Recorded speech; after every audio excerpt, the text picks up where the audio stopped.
जय जगन्नाथ पे तुम मो यूट्यूब चैनल लिपो क्लासेस को स्वागत। आज पे देखिए कि मेजर 3 सोशियोलॉजी क्लास। तो मेजर 3 सोशियोलॉजी कौन रही पे देखा। तो आम पूर्व देखी एकता एकता जो आम भारत एकता केमती कौन रही। तो देखिए पे कौन रही पारस्परिक निर्भरशीलतार परंपरा। देख पे आमर निर्भरशीलतार एक उल्लेखनीय परंपरा रही बार अच्छी जहाँ आम शताब्दी धरी एकत्रित कर धरी रखीचे। जहाँ आम कौन शताब्दी धरिकी आम कौन एकत्रित कर रखीचे। यार एक प्रकाश उदाहरण यजमानी व्यवस्था अर्थात जातिर कार्यकलाप पर निर्भरशीलतार एक प्रणाली मिलता है। गोटे यजमानी व्यवस्था मैंने कौन पे आम जिते धर्म चेंजेस कले जड़े अन्य जन कौन डिपेंडेंट सब बेले होता है। शब्द यजमान साधारणतः विशेष सेवा गुड़िक पृष्ठपोषक कि प्राप्तकर्ता को सूचाए। माने यजमान कौन गोटे प्राप्तकर्ता गोटे विशेष सेवा जो पृष्ठपोषकता को आम यजमान जो ब्राह्मण मानू ब्राह्मण पंडित मैंने यजमान कहुए। संपर्क पारंपरिक भाव में एक खाद्य उत्पादन कर परिवार सामग्री और सेवा सहित से समर्थन कर परिवार मध्य थिला कौन जे खाद्य उत्पादनकारी परिवार और सामग्री और सेवा सहित से समर्थन कर परिवार मध्य थिला से जो संपर्कटा पारस्परिक निर्भरशीलतार एम संपर्क को यजमानी संपर्क कहुला। माने कौन जो संपर्कटा पारंपरिक भाव में एक खाद्य उत्पादन परिवार जड़े खाद्य उत्पादन जी कले परिवार और जी सामग्री और सेवा जोगाइला से परिवार सहित कौन बहुत भल संपर्क था आम कह यजमानी संपर्क। ग्राम जीवन यजमान संपर्क स्पष्ट थिला एवं पे रही किसी परिमाण में कारण से रीतिनीति सामाजिक समर्थन तथा अर्थनैतिक आदान प्रदान सहित जड़ित एवं मत माने सब भाई भूणी कका खुड़ी से संपर्क रही ना गाँ अंचल गाँ गुड़िक कका खुड़ी कि मत गोटे 1000 टଙ୍କା देथिबो तो मुझे काली देदी। तो ये संपर्क जो रही अर्थनीति संपर्क जो देजी सामाजिक संपर्क रही गोटे रीतिनीति संपर्क रही से गाँ अंचल बहुत भल भाव दृश्यमान होता है कि सहर एत परिमाण देखा जाए ना बोली टोटाल देखा जाए से कहूनी पे मैंने एत जिते परिमाण रहा था से परिमाण देखा मिलू ना। तो यहपरी एक यजमान रीतिनीति सामाजिक समर्थन तथा अर्थनैतिक आदान प्रदान सहित जड़ित होते। यहपरी एक यजमान संबंध एक स्थानीय सामाजिक क्रम सहित जड़ित था। जड़े पितृपुरुष एक उच्च जातिर सदस्य मान सहित यजमान संपर्क स्थापन करते। मैंने कौन ना जड़े पितृपुरुष गोटे पितृपुरुष एक उच्च जातिर सदस्य मान से यजमान संपर्क स्थापन करते।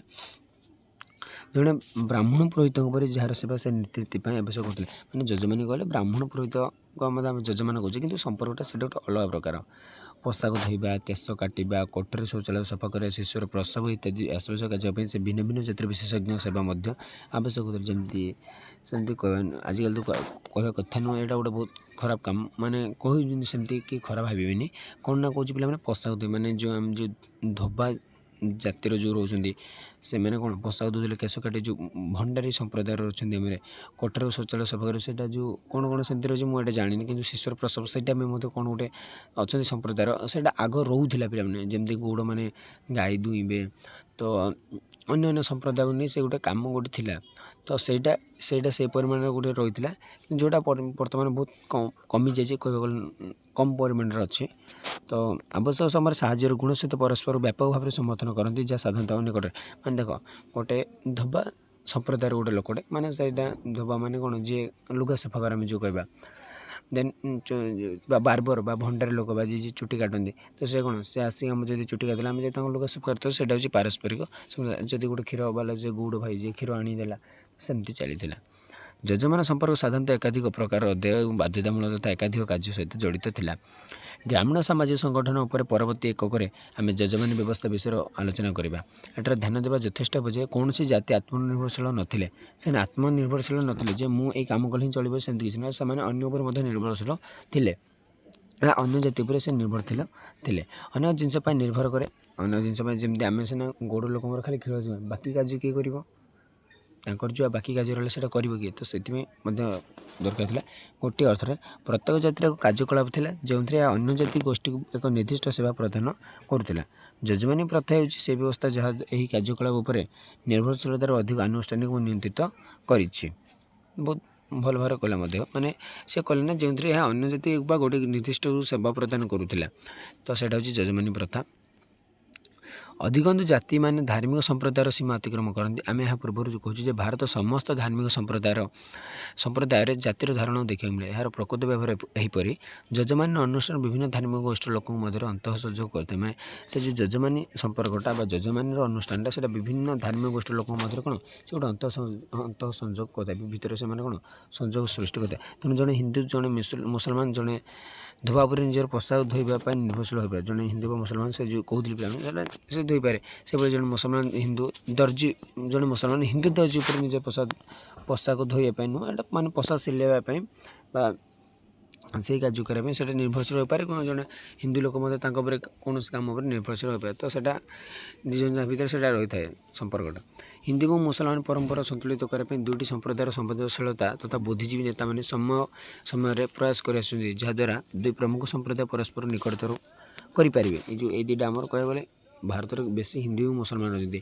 15% ବା 15% ଆମର ମୁସଲମାନ ଭାଇମାନେ ଏବଂ ପାଖାପାଖି 80% ଆମର ହିନ୍ଦୁ ଭାଇମାନେ ଆଉ ଯାହା ବାକି ରହିଲେ। ତ ସେଥିପାଇଁ ଏମାନେ କେମିତି ନିକଟତର ହୋଇଥିବେ ସେଥିପାଇଁ ବହୁତ ପ୍ରୟାସ ଚାଲିଛି। ଉଦାହରଣ ସ୍ୱରୂପ ଆକବର ଉଭୟ ଧର୍ମର ସର୍ବୋତ୍ତମ ମିଶ୍ରଣ କରି ଏକ ନୂତନ ଧର୍ମ ଦିନ୍ ଇ ଇଲାହି ପ୍ରତିଷ୍ଠା କରିଥିଲେ। ହଁ, ସେ ଦୁଇଟା ମିଶେଇ ସେ କ'ଣ କରୁଥିଲେ ନା ଦିନ୍ ଇ ଇଲାହି।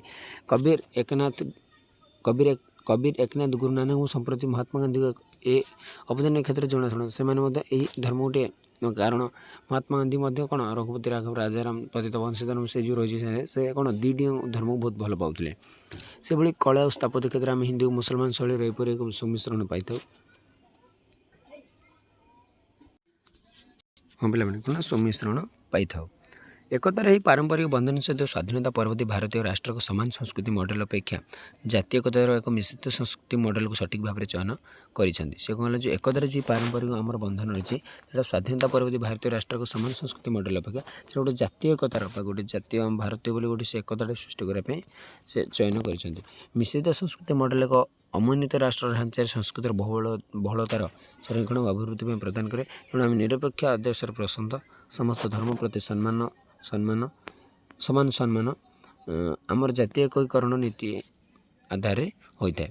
ତ ଦେଖିଲେ ପିଲାମାନେ ଭାରତରେ ଏକତାର ଉପରୋକ୍ତ ତଥ୍ୟ ଗ୍ରହଣ କରିବା ଉଚିତ ନୁହେଁ ଯେ ଜାତି ସାମ୍ପ୍ରଦାୟିକ ଭାଷାଭିତ୍ତିକ ଦଙ୍ଗାର କୌଣସି ଘଟଣା ନଥାଏ। ଜାତୀୟ ଏକତା ପ୍ରସଙ୍ଗରେ ଆମର ସର୍ବଦା ସୁଗମ ଯାତ୍ରା ରହିଆସିଛି କିମ୍ବା ଏହାର ଅର୍ଥ ମଧ୍ୟ ଗ୍ରହଣ କରାଯିବା ଉଚିତ ନୁହେଁ ଯେ ବିଭାଜନକାରୀ ଏବଂ ବିଚ୍ଛିନ୍ନତାବାଦୀ ପ୍ରଭୃତି ସମ୍ପୂର୍ଣ୍ଣ ଅନୁପସ୍ଥିତ ରହିଛି। ପିଲାମାନେ କହିଲେ ଯେ ଆମେ ଏକତା ତଥାପି କ'ଣ ଦଙ୍ଗା ଗୁଡ଼ିକ ଏବେ ପର୍ଯ୍ୟନ୍ତ ସୃଷ୍ଟି ହେଉଛି। କେତେଟା ମାନେ ଖରାପ ବୁଦ୍ଧି ଥିବା ଲୋକମାନଙ୍କୁ ନେଇ ଏଇ ଦଙ୍ଗା ଗୁଡ଼ିକ ସୃଷ୍ଟି ହେଉଛି, ଯାହା ମଧ୍ୟ ସବୁବେଳେ ଆମେ କହିପାରିବୁନି ଯେ ଏଇଟା ଠିକ୍ ଭାବରେ ଚାଲିଛି ବୋଲି ସେଇଭଳି କହିପାରିନି। ଭାରତୀୟ ଏକତା ରହିଛି ତଥାପି ଭିତରେ ବହୁତ ଗଣ୍ଡଗୋଳ ହେଉଛି। ଯେମିତି ଆମର କ'ଣ ସେ ବିଚ୍ଛିନ୍ନତାବାଦୀ ଏବଂ ବିଭାଜନକାରୀ ପ୍ରବୃତ୍ତିଟା ଏବେ ପର୍ଯ୍ୟନ୍ତ ଅନୁପସ୍ଥିତ ରହିନି, ଏବେ ପର୍ଯ୍ୟନ୍ତ ଚାଲିଛି ମଧ୍ୟ ସେଇଟା। ବେଳେବେଳେ ଦଙ୍ଗା ବା ଯେମିତି 1980 ମସିହାରେ ଗୁଜରାଟରେ ନିର୍ଦ୍ଧାରିତ ତଥା ଅନୁସୂଚିତ ଜାତି ଏବଂ 2002ର ସାମ୍ପ୍ରଦାୟିକ ଦଙ୍ଗା ବିରୋଧ କରି ତାମିଲନାଡୁର ଭାଷାଗତ ଦଙ୍ଗ କିଏ ଭୁଲି ପାରିବ। ଏକତାର ବନ୍ଧନ ସବୁବେଳେ ବିଚ୍ଛିନ୍ନତାର ଶକ୍ତି ଅପେକ୍ଷା ଅଧିକ ଶକ୍ତିଶାଳୀ ହୋଇଥାଏ, ଏହା ସର୍ବଜନ ସ୍ୱୀକୃତ। ବା ଦଙ୍ଗାଟା ସବୁବେଳେ ସୃଷ୍ଟି ହୋଇଥାଏ ବା ବ୍ୟବଧାନ ଚାଲିଛି। ପିଲାମାନେ ଦେଖ ଏଇଠି କେତେଟା ଦେଇଛି ତୁମର ଅଗ୍ରଗତି ବା କେମିତି କ'ଣ ତୁମେ ବୁଝିଛ ମୁଁ କ'ଣ ଦେଖ। ନିମ୍ନ ଜାତୀୟ ସ୍ଥାନରେ ଭାରତର ଏକତାର ବନ୍ଧନର ଉଲ୍ଲେଖ କର ଗୋଟେ ବଢ଼ିଆ। ପ୍ରତ୍ୟେକ ଏକତା ଏବଂ ବିବିଧତା ପକ୍ଷରେ ପ୍ରଦାନ କରାଯାଇଥିବା ତଥ୍ୟକୁ ନିମ୍ନ ପ୍ରଦର୍ଶିତ ସ୍ଥାନରେ ପୂରଣ କର। ତ ଏଇ ଦୁଇଟା କୋଶ୍ଚିନ୍ ତୁମମାନଙ୍କ ପାଇଁ ରହିଛି। ଏଇଟା ଆଜିର ଏଇ କୋଶ୍ଚିନ୍ ଗୁଡ଼ିକ।